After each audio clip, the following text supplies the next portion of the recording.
So it happened, that moment that every gym lover looks forward to, the one movement everyone's practiced the most. I personal bested my bench press. I did it earlier in the year training with Paddy Lane down at the Roosters gym, and I wasn't really expecting to do much the other day. I was actually expecting to do 5 singles at 115 kilos, and I just started doing that, and I thought, this is a little bit too light, this is a bit ridiculous. I started just ramping it up 1 kilo at a time, 1 kilo at a time. So by the time I got to 126 kilos, I'd probably already done about 15 reps. Then I hit, I thought I may as well have a go at this. That was pretty smooth. I did 131, and there was probably a little bit more left in the tank.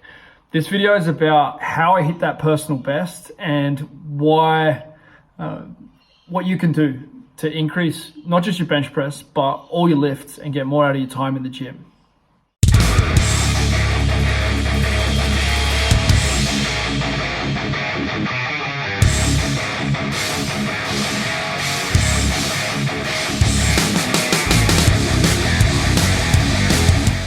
There's a few key things that I've been doing with my training lately that have helped me to hit a personal best on the bench press. I've been bench pressing since I was 16 years old. I'm 36 years old now, closing in on 37.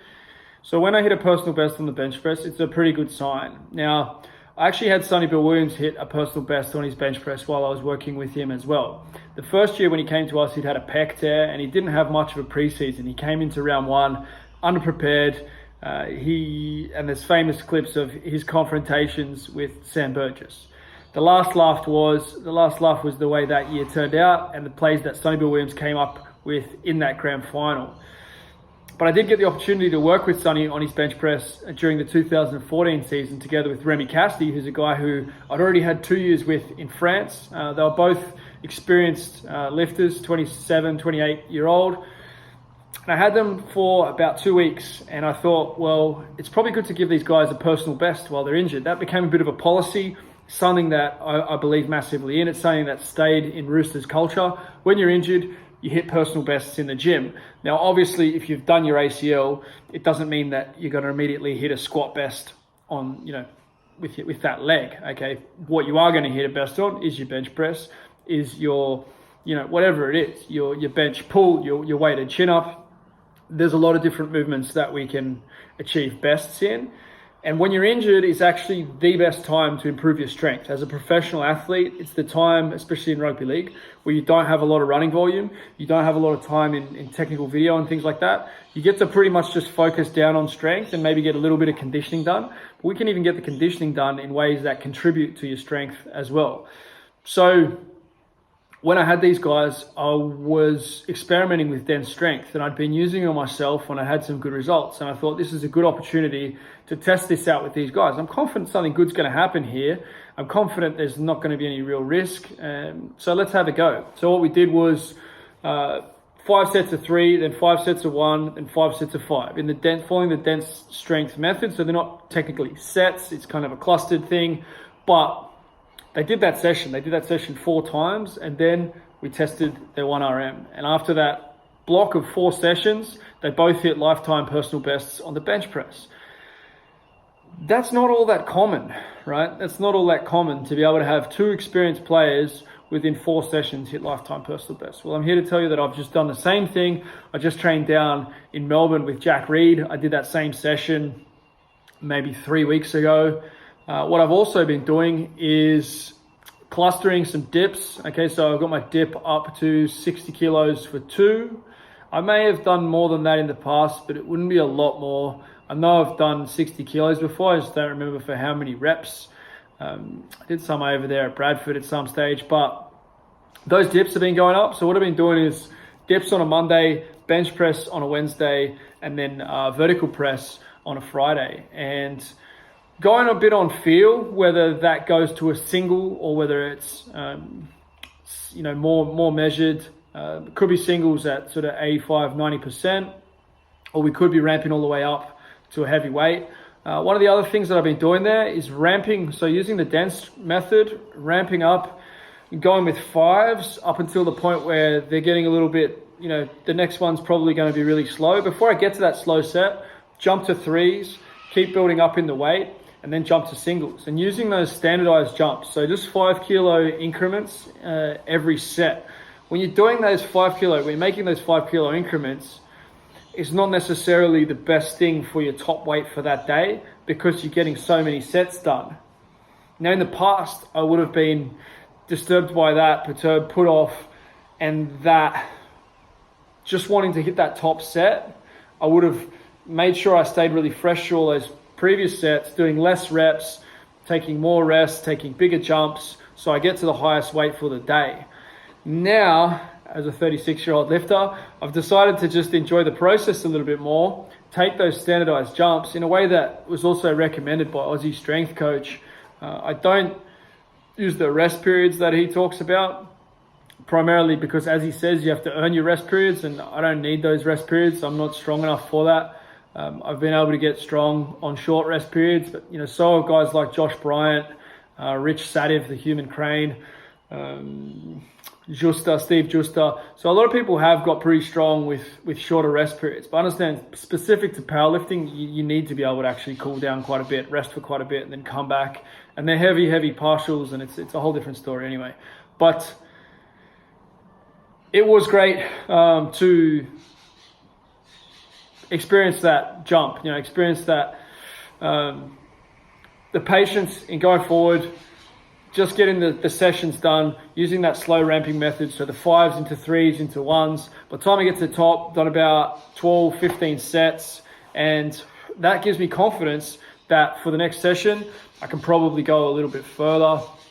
It's been working really well. Another method that I've been using is clustered sets, so every 15 seconds, do 1 rep. Now, there's specific ways that Poliquin spoke about clusters, and then lots of other people speak about clusters in other ways. But the clustered method that I've been using is every 15 seconds, you start a rep. So the clock runs, it's not 15 seconds rest, it's 15 seconds. Every 15 seconds, you do a rep. So that might mean 10 seconds between reps, depending on the tempo of the lift. Every 15 seconds, get a rep. When those reps begin to deteriorate, if it's getting a bit slow, etc., get out early, move on. I've been doing that alternating between weighted chins, weighted dips. When the chins get slow, back to dips. When the dips get slow, back to chins. Very, very time efficient, very effective. Like my dips going up, my chin's going up. My one arm chin up is probably as good as it's been, probably as close as it's been. Personal best there on the bench press. Still a lot more to do, still a lot further to go. I think there's a 70 kilo dip coming in the not too distant future. That will definitely be a personal best. That's a little bit about the methods that I've been using. Probably the other side of the equation that we often don't necessarily talk about is the social side. So Real Movement is alive and well. Again, I'm wearing the shirt. It's the new logo.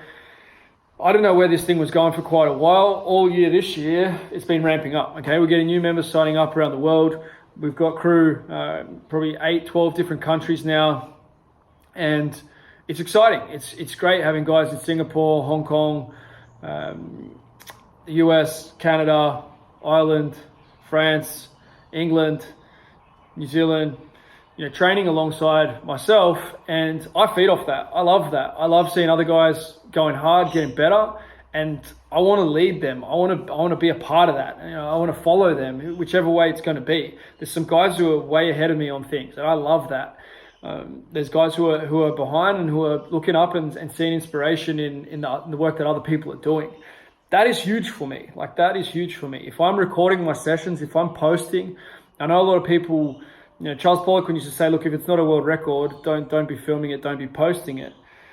But it's my world record, it's about my journey, it's about your journey. Documenting my journey, I know that it has helped other people to realize, well, yeah, maybe I'm not the strongest dude in the world like Keegan isn't. I'm not the prettiest, smartest, whatever.